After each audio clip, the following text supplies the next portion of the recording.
Hey, happy Friday to you, Dayspring. Time for our weekly ministry and mission update.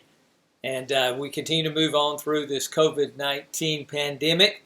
And as you know from what has been announced here earlier this week, some of the restrictions are being lifted. The sheltering at home order is being eased. And so we once again begin to start some activities that we haven't been able to do before. But there's still a lot of caution that we need to take, and there obviously are certain limitations and restrictions we need to follow. But one of the things that is happening, hopefully, is that we're beginning to maybe see things turn in a little different direction than they have been over these past 6 to 7 weeks. And we're looking forward to having a sense of getting back or having a sense of normalcy, whatever that's going to look like in the days ahead. Speaking of that, I want to remind you that we are going to be having drive-in services this Sunday, just like we had on Easter Sunday, except we're going to be doing them on Sunday morning. They'll be at 9 and 10:30 Sunday morning in the lower parking lot behind the shack. And then Sunday evening, we're going to have a special time for our graduating seniors. We're going to be having a senior commissioning and recognition service that'll be starting at 6 p.m. on Sunday evening. And we want to invite you, even if you don't have a senior or maybe don't know a senior, one that be graduating this year, come out and support and encourage them. A little bit different time for many of them this year because of some of the restrictions that have happening and not getting to experience a lot of those normal senior recognition or senior experiences that you have in that way. So we want to do a little something for them, and we're going to do that Sunday evening at 6 p.m. Have a drive-in graduation service, senior recognition and commissioning service there. Hey, as we begin to, hopefully, as I said, turn in a little bit different direction and moving forward, some of the easing of the restrictions and limitations, I think it's important for us to remember that we are still involved in running a race of sorts. One of the things that has this interruption has caused for me is to adjust some of my exercise routine. I've not been able to do some of the things that I normally do.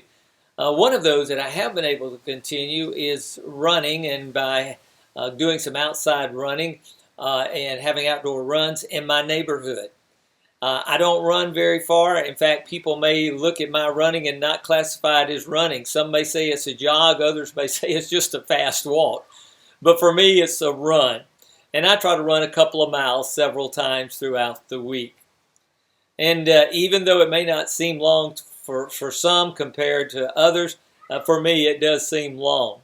And one of the things I think that's helped me get through those runs is oftentimes, about after the first mile, I kind of began to feel it a little bit, and I began to need something to help me keep going. And what I found to be helpful is to pick me out a landmark, as that's going to be my next goal. I reach that landmark, I reach that light pole, or I run to that mailbox, or I get to the end of this street. That helps me keep on running because I have something to look to. I have a place to push on towards. It reminds me of something I think that's helpful for us in our spiritual life as well. In Hebrews chapter 12, we read these words. Therefore, since we are surrounded by such a great cloud of witnesses, and that's making reference to all of Hebrews chapter 11, which highlights people of faith throughout the scriptures. He says that we are surrounded by so great a cloud of witnesses. Let us also lay aside every weight and sin which clings so closely, and let us run with endurance the race that is set before us. Now here's what I want you to catch in verse 2. Looking to Jesus, the founder and perfecter of our faith, who for the joy that was set before him endured the cross, despising the shame, and is seated at the right hand of the throne of God.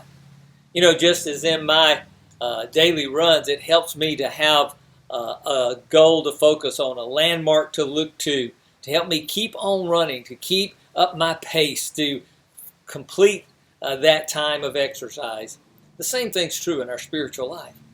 Paul, the writer of the book of Hebrews here refers to the Christian life as being a run. And I think it's not as much of a sprint as is maybe a marathon.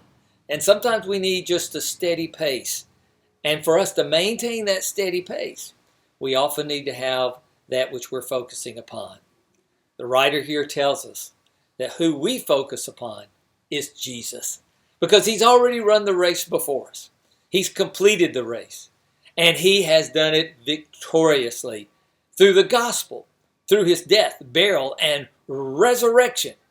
Jesus has won the race for us, and now we run it following him, keeping our eye, our focus, our gaze, our goal on Jesus. So as we continue to push through this COVID-19 crisis, may that be a word of encouragement and challenge to you to realize we're still running a race. It's the race of faith. And the way we run that race of faith is by keeping our spiritual gaze on Jesus himself. I just want to remind you, things are still, ministry is still taking place at Dayspring. Not only are we continue to do our weekly food pantry and distributing food there on Tuesday mornings, we're still providing meals for the homeless downtown. Obviously, those are being done differently as we've done in the past, and we've adjusted in doing that here for the different restrictions and being careful as we do that in light of the coronavirus, and especially that which is here in Mobile. We also continue to work with our ministry and mission partnerships, not only locally but globally. We shared a little bit of that with you last week, and many of our partners are continuing to have a gospel presence here. The Ransom Cafe is still doing some of the things that they do. Obviously, serving food has become a little bit different for them, but they're involved in the other ministries there, especially in helping train and help those who have been through difficult times get in a place where they have skill sets so that they can find employment. We also continue to work with our church plant partners. And many of those, as you've heard from us in the past, are doing different things. I had several conversations with church plant partners this week, so encouraged by what they're doing and how they're still having a gospel presence in their communities, even during the limitations or limited time that they find themselves in. One of those is Stephen Costello, and we've mentioned him before. Stephen and his family are with City on a Hill in Forest Hills, Boston, Massachusetts. And Stephen put together a little word, and I invited him to share some things with us about what they're doing. So listen to Stephen as he shares with us what's happening there. Hey, this is Stephen with City on a Hill Church here in Boston. I just want to say, first of all, thank you so much for all of your support. It's because of your support that we're able to do what we do here in the city. And just wanted to give you a bit of an update on everything that's been going on in the midst of the coronavirus. One of the big questions has been, how do you operate and plant a church during the middle of a pandemic? And so we're trying to figure that out ourselves. And so the first week, we just really took some time to evaluate and pray and see where God might be leading us. And one of the things that came from that was just realizing that God is still in control, that none of this is a surprise to the Lord. He's sovereign over everything. And since he's sovereign over everything, that also reminded us that he's good. He loves us. And so because he loves us and he's committed to planting his church, we really do believe that God is doing something in our midst, and that the purpose that God has for us is to plant a church in the middle of the coronavirus. So we figured, how do we best do that? How do we best figure out what it means to plant a church here? And so we pivoted a bit on that. We launched community groups over the last couple of weeks to help care for our people and some of the newer believers who are a part of our church. And we've also kind of kicked into gear some different ways that we're serving the community. One of those things that we're doing is these kids activity bags. We put together kids activity bags that have been helpful to people in our community just to kind of break up the day, and ended up with a really incredible partner out of that through the Eggleston Square YMCA.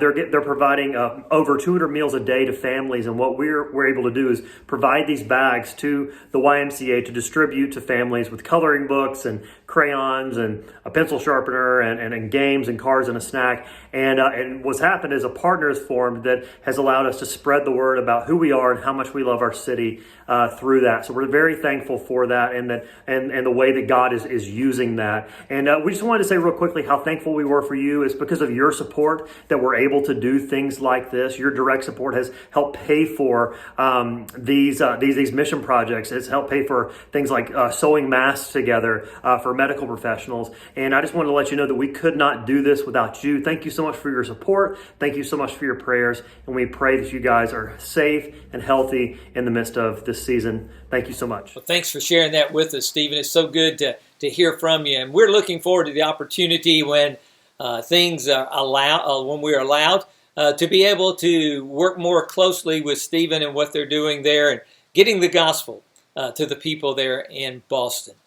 Hey, don't forget, as I mentioned earlier, we are having our drive-in church services this Sunday at 9 and 10:30. They'll be taking place in the parking lot that is located behind the shack. We'll also be having at 6 o'clock a senior commissioning and recognition service for our high school graduates. And if you would like to come and be a part of that, show up around 6 o'clock. And let's just give them, we can cheer them on by honking our horns and just hear what God is doing in their lives and have the opportunity to be a part of that commissioning of them as they move from high school to the marketplace, to college, to the military, wherever it might be. Dayspring, thank you. Thank you for continuing to be so faithful in so many ways. Thank you for taking advantage of our online services that we've had over these many weeks. Thank you for being faithful in your giving and sharing your financial resources. Those enable us to continue to do many of the things that I've mentioned.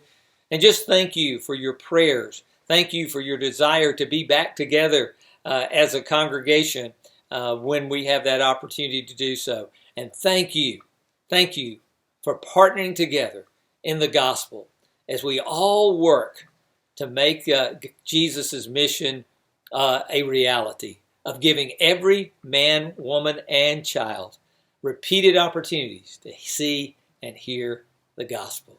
Hope to see you Sunday. God bless.